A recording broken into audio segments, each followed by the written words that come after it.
নমস্কাৰ maths with বিপিকেৰ আন এটা ভিডিঅ'লৈ আপোনালোক সকলোলৈকে স্বাগতম জনাইছোঁ Assam police AB UB SI বা অসমৰ যিকোনো ধৰণৰ এক্সামৰ কাৰণে আপোনালোকৰ মেথছৰ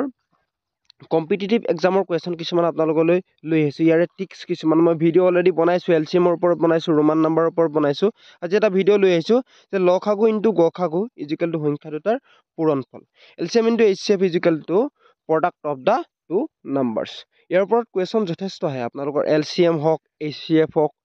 বা LCM দিয়া থাকিব HCF দিয়া থাকিব আপোনালোকৰ সংখ্যা দুটা উলিয়াব লাগিব সংখ্যা দুটাৰ এটা দিয়া থাকিব তেনে ধৰণৰ প্ৰশ্ন আপোনালোকৰ আহি থাকে প্ৰথম এটা কুৱেশ্যন লৈ আহিছোঁ দুটা সংখ্যাৰ পূৰণফল 36 সংখ্যা দুটাৰ লসাগু যদি 12 হয় গসাগু কিমান The product of two numbers is 36 if their LCM is 12 what will be the HCF ইয়াৰ সলিউশনটো কিদৰে কৰিব যদি আপোনালোকে সলিউশনটো লৈ যায় তেনেহলে দেখিব যে আমাক কি দিয়া আছে সংখ্যা দুটাৰ পূৰণফল দিয়া আছে 36 LCM দিয়া আছে 12 আমি কি উলিয়াব লাগে HCF উলিয়াব লাগে গম পাইছে যিকিটা দিয়া আছে দিয়া থকা কিটা আমি লিখি ললো আৰু আমি ফৰ্মুলাটো অলৰেডি শিকিছো যে কি LCM into HCF is equal to product of the two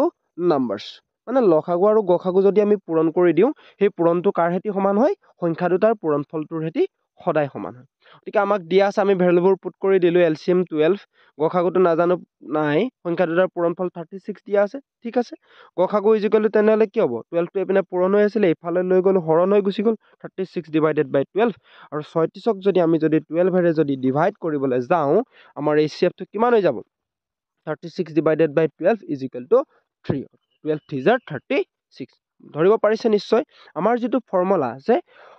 গসাগু আৰু লসাগুৰ যেটো পূৰণফল সেই পূৰণফলটো সদায় আমাৰ সংখ্যা দুটাৰ পূৰণফলৰ সৈতে সমান হয় গতিকে আমি সংখ্যা দুটাৰ পূৰণফলটো দিয়া আছিল 36 আৰু আমাক লসাগু দিয়াই আছে 12 গসাগু উলিয়াব লাগে ভেৰি সিম্পল কুৱেশ্যন এতে গসাগু is equal to 36 divided by 12 I hope আপোনালোকে সকলোৱে বুজি পাইছে এনে ধৰণৰ কুৱেশ্যন সৰু সৰু কুৱেশ্যন মই আপোনালোকলৈ সদায় লৈ আনিম আৰু মেথছ উইথ বিপিকে ইউটিউব চেনেলটো আপোনালোকে সাবস্ক্ৰাইব কৰি ৰাখিব ধন্যবাদ